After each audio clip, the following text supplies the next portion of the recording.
Podcast Rio Ônibus, o canal para quem usa transporte público no Rio. Passageiros dos ônibus da cidade e população carioca. Eu sou Paulo Valente e nesta edição do podcast Rio Ônibus vamos conhecer uma categoria muito interessante de pessoas, os busólogos. São apaixonados por ônibus que colecionam histórias, objetos, fotografias e muito conteúdo sobre a história desse modal na cidade do Rio de Janeiro, onde opera desde o início do século XX. Hoje eu vou conversar com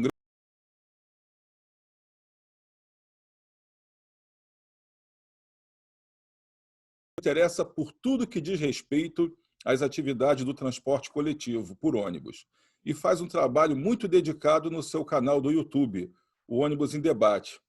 Edivaldo, um prazer estar aqui com você, poder conversar sobre esse hobby que pouca gente até conhece, que é pouco difundido, a busologia, e que pode trazer muita informação para os passageiros dos ônibus, para os cariocas em geral. Vocês conhecem muitas curiosidades, têm muitas informações sobre as empresas. Eu queria começar te perguntando de onde vem esse interesse pela história dos ônibus, pela história das empresas. Como que nasceu esse hobby da busologia? Olá, Paulo. Olá a todos que nos ouvem nessa manhã. Paulo, busologia é paixão, como qualquer outro hobby, né? É paixão. E, como paixão, muitos de nós não sabemos nem explicar de onde surgiu isso. Como você bem ressaltou aí, desde os meus 6 anos de idade, os ônibus passaram a ser objeto de interesse. E aí a gente começou daí, no meu caso, eu não posso falar por todos os busólogos, e a busologia tem vários nichos. Existem aqueles participantes que se concentram nos ônibus rodoviários, existem os que gostam dos ônibus urbanos, existem os que pensam muito em chassi, outros se concentram em pintura, e tem aqueles que pensam em tudo isso, e principalmente a história das fábricas, dos encarroçadores e das viações. Então, a gente consegue observar dentro do hobby que o pessoal mais antigo, por tratar dessas... A gente via as coisas de forma muito dedutiva, a gente não tinha internet, né? Então, você olhava um ônibus, você via a forma de pintura, observava outra empresa, e muitas das vezes, aí, de forma intuitiva, você conseguia descobrir que aquela empresa fazia parte do mesmo grupo de outra. Então, isso motivou os busólogos mais antigos a fazerem mais pesquisas. Nós recorrimos a jornais, temos amigos que ainda vão à Biblioteca Nacional, a gente fica, às vezes, vara madrugada tentando resgatar um pouco dessa história. Então, você vai ver aí, dentro da busologia, um grande nicho aí. E, realmente, como você falou, do ano 2000 para cá, com o advento da internet, passou a ser um hobby mais conhecido, porque antes nós éramos tidos como loucos. Então, você vai observar aí, então, no meio disso tudo, até aqui, ó, fichas. Olha só que relíquia. É verdade, fichas de que ônibus. A gente coleciona também. Então, É isso, Paulo. Pô, é bem interessante. Eu sou suspeito, conheço um pouco, um pouco da busologia, tenho o prazer de ter contato com você e com tantos amigos aí há bastante tempo. E eu te digo uma coisa, muito do que eu sei da história do transporte no Rio de Janeiro, aprendi, né, trabalhando, já tenho também mais de 40 anos no setor, e conversava muito com empresários mais antigos que contavam a origem das empresas. Só que toda essa parte documental, fotos, tudo isso, eu só consegui obter através de vocês, através do pessoal da busologia, que foi passando essas informações. E esse tempo todo, pelas conversas que a gente tem e tudo, como que você enxerga como era o transporte há um tempo atrás aqui na cidade, como ele funcionava, o transporte por ônibus, se ele atendia bem a população, porque você tem essa visão como usuário também, né? Como que você enxergava o transporte antes da criação dos consórcios, antes dessa fase nova que o setor está atravessando? Você tocou bem, né, de como nós enxergávamos antes. Para alguns busólogos, eles observam os consórcios com um pouco de desconfiança.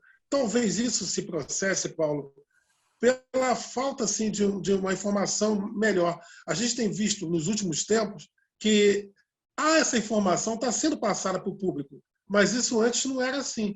Então, com os consórcios, com o desaparecimento de 16 empresas de 2015 para cá, então muitos de nós, busólogos, vemos um pouco isso com desconfiança. Agora, antes, a gente sabe muito bem que o ônibus, se eu não me engano, fazia parte de 70% do transporte da cidade, né? Dividido depois entre os trens.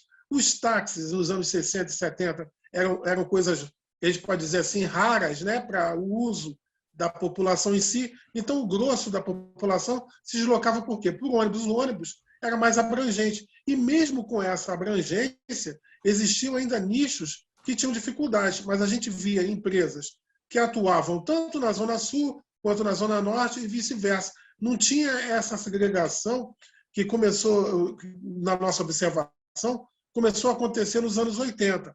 Agora, estudando bastante, Paulo, a gente observa que o poder público sempre quis, nesse controle, reduzir o número de concessionárias. Então, nós vimos nos anos 60 desaparecer empresas se fundindo com outras, e a que mais marcou foi o início dos anos 80, com a obrigatoriedade de 120 carros por empresas. Então, nisso, o busólogo viu que uma empresa começou a atuar mais numa área. E antes, essa oferta de transporte era diversificada. Então, a concorrência, no caso, na minha visão, era uma coisa salutar, porque existia aquele prestador de serviço que queria fazer um diferencial naquela área.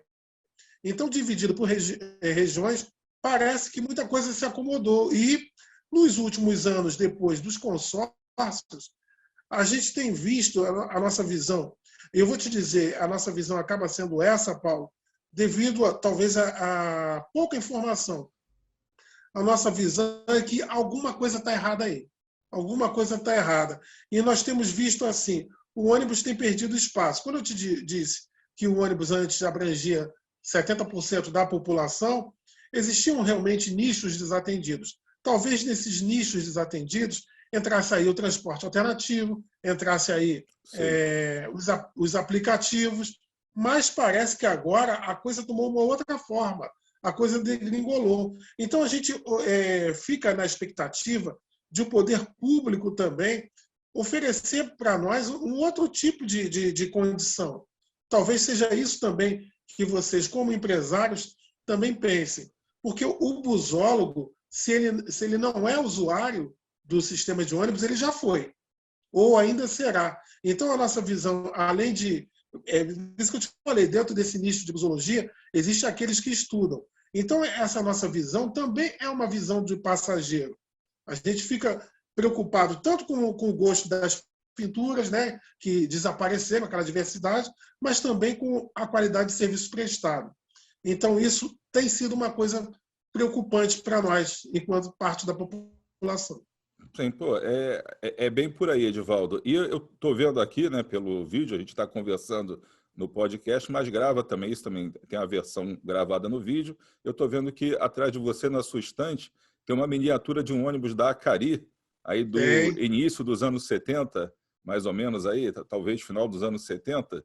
E você, quando a Acari fechou, me perguntou o porquê do fechamento, que era uma empresa que era das melhores do Rio de Janeiro, enfrentou uma crise que levou ao encerramento das suas atividades, né? Das 8 linhas que ela operava, hoje tem apenas 3 em atividade.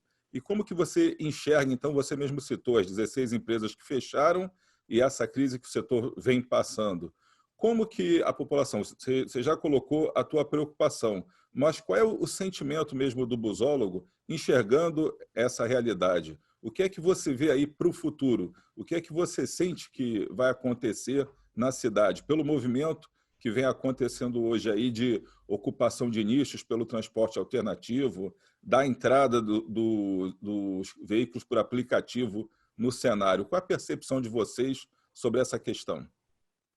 O busólogo em si tem aquela temeridade, né, de ver aquelas empresas, né, e aqueles ônibus que são objetos da sua paixão desaparecerem das ruas, né? Há essa preocupação, porque você vê, 16 empresas já foram. A gente sabe que existem algumas empresas que já entraram nessa recuperação judicial, muitos busólogos não têm uma visão acertada do que seria a recuperação judicial. Muitos entendem que aí seria a solução de tudo, mas talvez seja, talvez não seja. É necessário que o poder público, juntamente com os empresários e juntamente com os usuários, né, porque os usuários são a parte mais penalizada e nem sempre são ouvidos, né? É verdade. Você vê, existem aqui, eu posso citar, você falou da aviação Acari, infelizmente só 3 linhas estão funcionando e estão funcionando de forma irregular.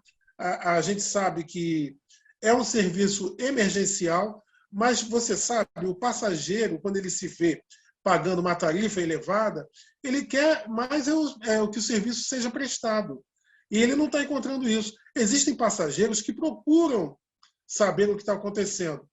Eu também, assim, mesmo com uma investigação como busólogo, eu procuro participar de alguns grupos de bairros, principalmente os da Zona Norte, né, a região onde eu moro, justamente para observar esse termômetro da falta de linhas. Recentemente, nós tivemos mais 2 linhas de outra empresa que está atuando aí que simplesmente desapareceram. E o pessoal está apavorado. O pessoal está apavorado porque esse outro tipo de transporte que sobrou, ele não carrega gratuidade. Né? O aplicativo também não carrega gratuidade. Então, é uma temeridade. Tem gente, rapaz, que está andando a pé, Paulo. Muita gente andando a pé. Você sabe que é andar a pé, às vezes, 2 quilômetros para pegar uma linha de ônibus que está funcionando com precariedade. E onde que a gente vai parar nisso? Então, mais do que o objeto dos ônibus que a gente aprecia, que vão desaparecer das ruas, a temeridade de esse colapso que a gente, muitos dizem que vai acontecer, no meu entender, ele já aconteceu, ele está acontecendo, e ele está afetando por demais a nossa cidade do Rio de Janeiro. Então, algo precisa ser feito. Quando a gente observa que algumas capitais ou algumas cidades menores têm uma ajuda do poder público, a gente se pergunta o que vai ser do Rio de Janeiro. Certo. Então, isso é uma temeridade. Essa é uma pergunta que nós temos feito também, Edivaldo. Por quê? Recentemente, o prefeito deu uma entrevista falando sobre que soluções, ele falou para uma rede de TV bem grande, falando sobre soluções para o sistema quando confrontado com essas perguntas sobre linhas que estão paralisadas, sobre o que ele pode fazer com o BRT. O BRT aí é um caso à parte, é uma empresa meio à parte aí do sistema, mas funciona, é uma empresa de ônibus, e ele disse que soluções para o BRT a gente pode ter até o meio do ano que vem, né? Depende da colocação de bilhetagem eletrônica, de um novo sistema de bilhetagem, e a questão também para o restante, para o SPPO, que são as outras linhas, que são 90% do território da cidade, do passageiro atendido pelo ônibus, disse que até o final do governo ele poderia colocar essa solução. E você acha que a população usuária aguenta o BRT mais um ano na condição em que está e o restante da cidade aguentar até o final do governo, que é uma coisa que demora ainda 3 anos e meio para acontecer? Quer dizer, a gente sabe que na realidade aguentar não aguenta, mas acaba aguentando porque essa mesma população precisa se deslocar. Ela tem um emprego, né? Ela tem um trabalho, porque em certas regiões, como na zona oeste da cidade, o usuário ficou sem outra opção, né? Só o BRT.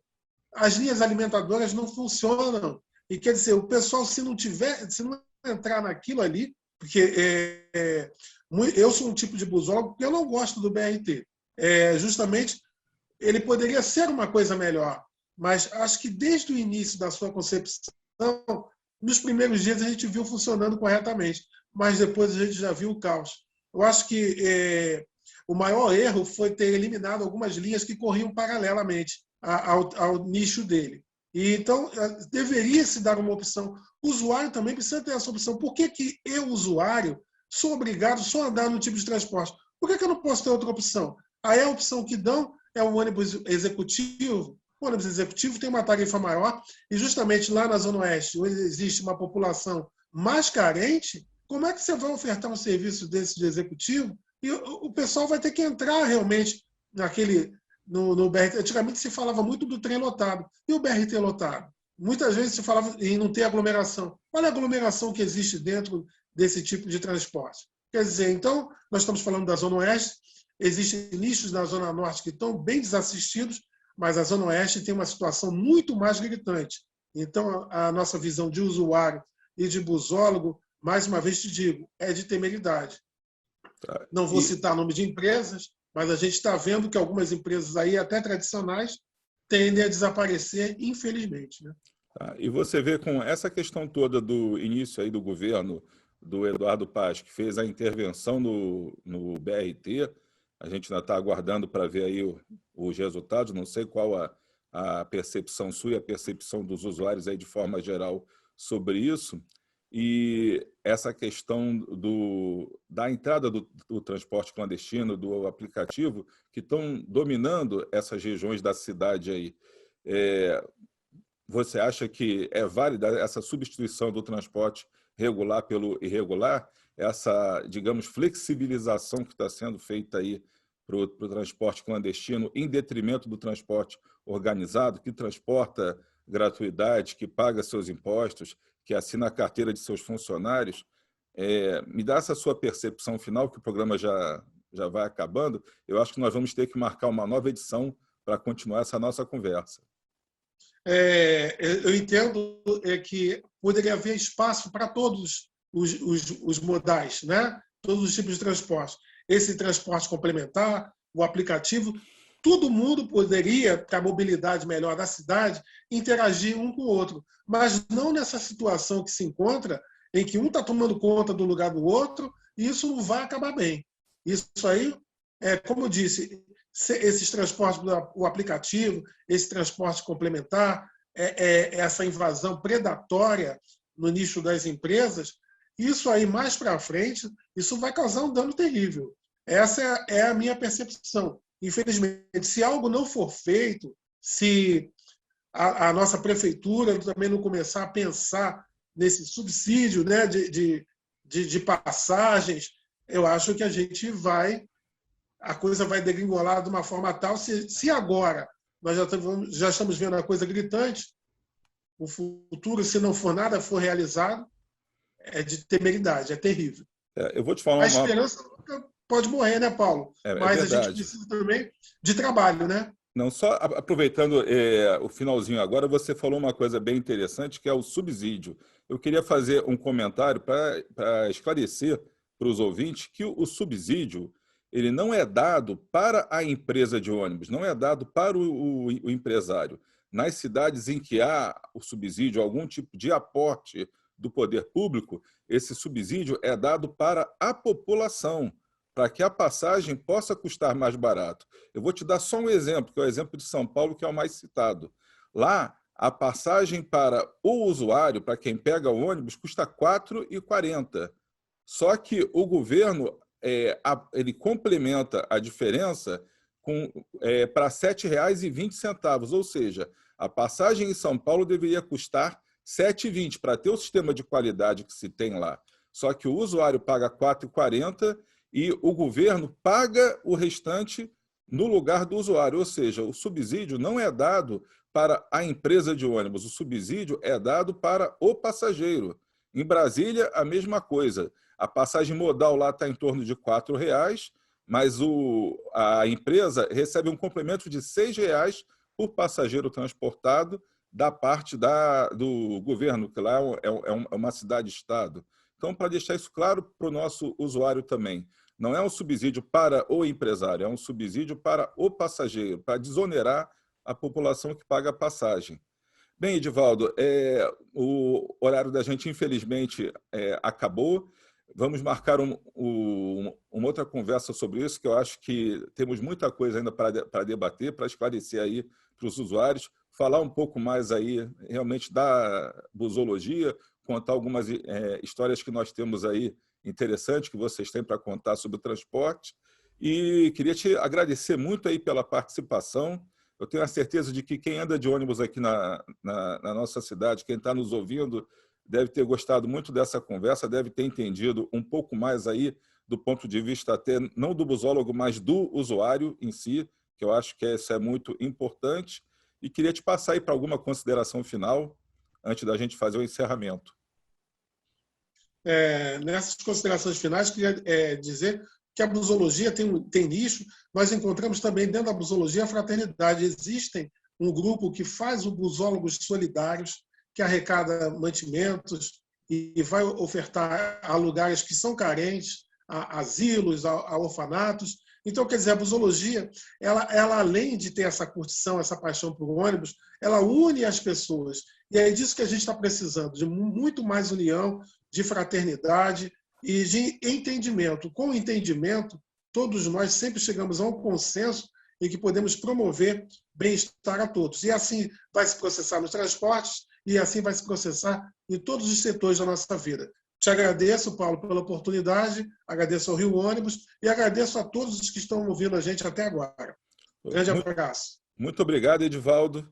Então, chegamos ao fim de mais uma edição do podcast do Rio Ônibus, que ficará disponível para você ouvir novamente a qualquer hora e também para compartilhar com quem você quiser. Na próxima semana estaremos aqui com mais um episódio cheio de notícias sobre o seu ônibus. Esperamos você. Apresentação e supervisão, Paulo Valente. Roteiro e produção, Peter Barcelos. Produção técnica, Rafael Lima. Rio Ônibus. Seu dia passa por aqui.